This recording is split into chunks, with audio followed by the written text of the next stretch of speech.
Once upon a time, far away, tennis used to have four main surfaces. They were clay, grass, hard courts, and carpet. But everything changed when one man decided he wanted no part with carpet courts ever again. So in 2009, tennis tournament director said, "You know what? Who cares what everyone else wants? You're the only one that matters." And with that, carpet courts were banned for good. Okay, hold it right there. That's not exactly how the whole story goes. But if you want to learn the full story behind why carpet courts were banned and the tennis player responsible for that decision, stick with us until the end of this video. Carpet tennis courts have become something akin to folklore today, but they still exist and continue to be used in different parts of the world even till this very day. However, carpet courts were so popular during the 1980s and 1990s that they were used at major tournaments like the ATP Finals, Paris Masters, and the Kremlin Cup. But then came the 2000s, and the once popular court was slowly phased out of play, partly due to the inconsistency and instability that it caused for players on tour. But before we get too ahead of ourselves, let's deal with the elephant in the room. What exactly are carpet courts? The International Tennis Federation, or the ITF for short, describes a carpet court as a textile surface of woven or non-woven nylon, or a polymeric or rubber material typically supplied in rolls or sheets. Yeah, okay, let's scrap all of that. I think what the ITF was basically trying to say with all that jargon is that a carpet court is a playing area covered with a carpet-like material. Think of a carpet court as the same kind of carpet that you'd find in your living room, playground, or that rubber surface that you'll find near the entrance of your home to wipe mud off your shoes. The only difference, however, is that the loops of fiber you'll find on a carpet court are shorter than the ones you might use in your living room or kids' playground.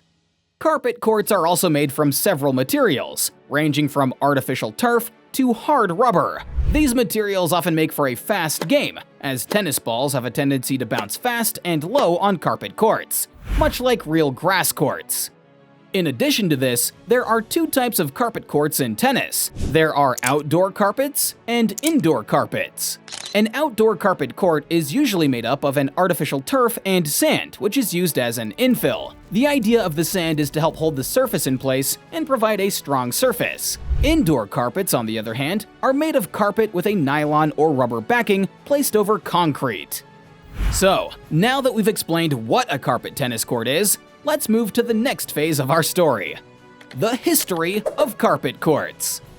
The emergence of carpet tennis courts began back in the late 1960s, when the indoor carpet sort of became a quick solution for tennis organizers looking to create quick temporary tennis spaces. And before you knew it, tennis carpets were being used in prestigious ATP tournaments, including the Paris Masters, which was played on carpet between 1968 and 2006.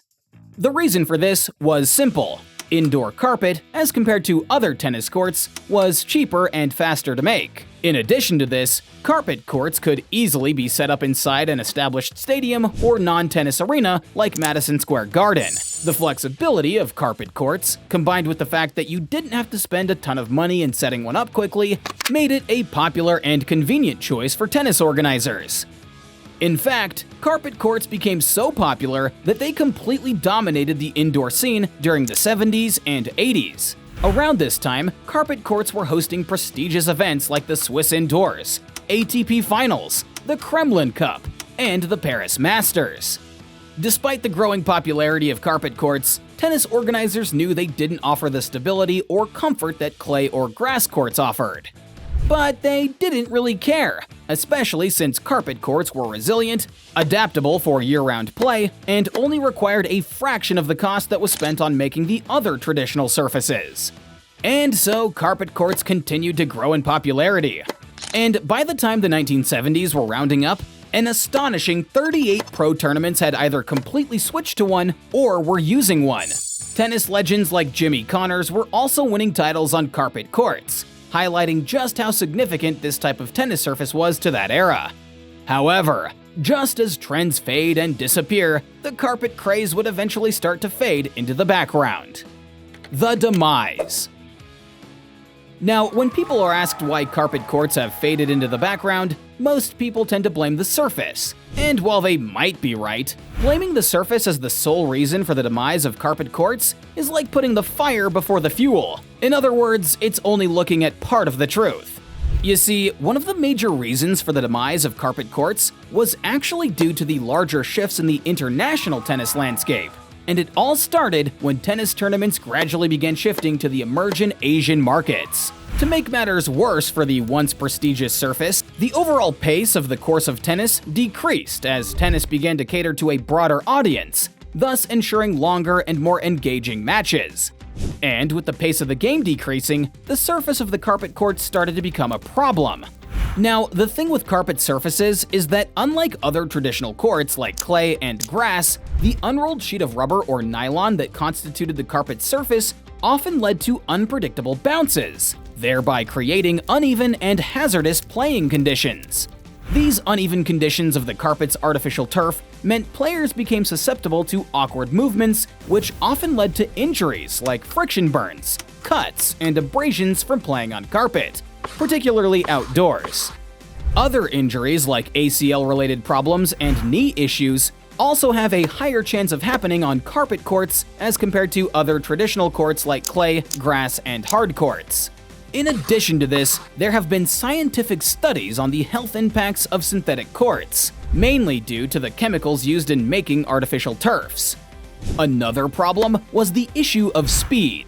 We all know that grass and carpet surfaces are among the fastest surfaces for tennis courts, but carpet courts often lead to faster scoring, accelerated rallies, and shorter games. Now, for a player, this might sound like a dream, but for television, it can be a total bore. And that's because players who could serve would gain advantage rapidly. This kind of advantage meant that strategy on the court quickly went out the window. And because the ball moved so quickly and with so little bounce, players had little or no time to think. This reduced period of time made it difficult for players to analyze their next move, thus increasing the number of errors in a game. As such, matches would end up getting over pretty quickly. Now, this was a problem for tennis organizers, who became worried that viewers watching the matches were not getting full satisfaction as compared to games in other tennis surfaces where players had enough time to show off their technical skills. And that's because slower courts like clay allowed players enough time to think of how they would approach the net, or what they needed to do to adjust their game to their opponent's style or speed. It also didn't help that the game of tennis was starting to evolve in the early 2000s, as there was a growing trend towards slowing down the pace of tennis courts. The ITP began to make several adjustments to renowned courts like Wimbledon and the US Open with the aim of creating a more balanced and engaging playing environment. These improvements resulted in longer rallies and strategically complicated matches, catering to a wider audience and emphasizing the tactical aspects of the game. Consequently, the need for uniformly paced surfaces across tournaments gained traction, thus contributing to the decline of the distinctive carpet courts. In 2009, the ATP made the final decision to remove carpet courts from major tournaments, citing the need to minimize injury risks and measure to standardize court surfaces as its excuse. However, whispers that the decision was influenced by a prominent player fueled newspaper headlines and different conspiracy theories. One that we would later come to find out was in fact true. The rumors. These rumors of a prominent player forcing the hands of the ATP gained substantial traction when former Paris Masters tournament director Jean-François Cajol shed light on the role a certain player named Roger Federer played in the fading legacy of carpet courts. According to the former Paris Masters tournament director, whilst it was true that the ATP did ban carpet courts to minimize injuries, the other reason was because the top players at the time, Roger Federer and Rafael Nadal, didn't like it one bit. And to make matters worse, they didn't make a secret of it. Now, there were plenty of reasons for this, some of which we've already talked about, like how the surface mainly suited big servers, and how the bounce was low and inconsistent. However, Federer in particular hated the surface so much that he leveraged on his star power to get rid of carpet from the Paris Masters. To do this, Federer refused to attend the Paris Masters from 2004 to 2007. The Swiss legend attended every other tournament during that period except the Paris Masters. Now, Federer was the face of tennis at the time, and he knew that if he avoided the competition enough, the tournament organizers would be forced to speak to him and try to strike a deal. And guess what? It worked!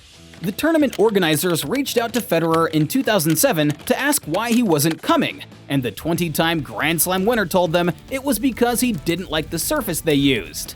Federer asked them to change it if they wanted him to attend their tournament. This was a big ask, but they had no choice. In the end, Federer got his wish, and in 2009, the surface was banned for good. Despite all the controversy surrounding this story, it's important to note here that the journey of carpet tennis courts is a tale of rise and fall, one that highlights the ever-evolving landscape of professional sports. From its humble beginnings as a cost-effective and versatile solution for indoor tournaments, to their eventual decline in the face of shifting global tennis trends, carpet courts have left an incredible mark on the sport's history. And the eventual banishment from the ATP circuit underscores the complexities and politics inherent in the world of professional sports, reminding us that decisions often exceed mere technicalities. But as the game of tennis continues to embrace new technologies and adapt to changing preferences, the legacy of carpet tennis courts remains proof of the dynamic nature of the game. So there you have it, guys. What's your opinion on these carpet courts? Let us know down in the comment section below. Don't forget to like, share, and subscribe to learn more interesting things about your favorite tennis players.